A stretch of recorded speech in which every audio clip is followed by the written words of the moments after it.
Hey, Dutchie Down Under here, thanks for watching. Dutchies love their deep fried snacks, and in the Netherlands you can just get a snack out of a food bowl. I'm going to show you today how easy it is to make your cheese souffle, or we call it a kaas souffle in the Netherlands, at home.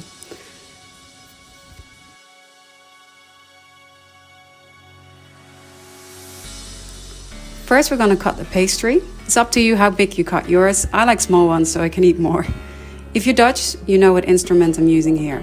We call it a kaasschaaf or a cheese slider.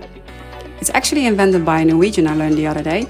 If you don't have one, don't worry, just cut your cheese thin with a knife.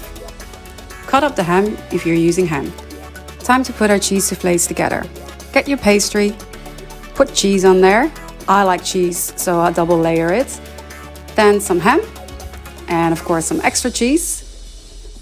Make sure you close your pastry well. You don't want to have cheese going all through your air fryer.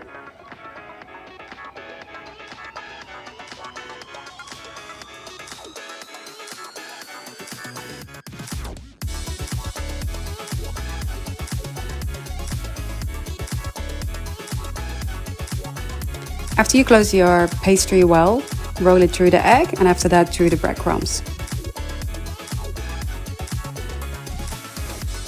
I don't know how your air fryer is at home, but I normally pre-warm ours for about 20 minutes.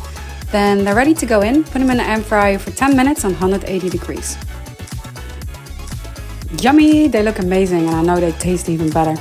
Us Dutchies love our sauces, so add some mayonnaise and ketchup to it and thank me later. Eet smakelijk in Dutch or enjoy your snack.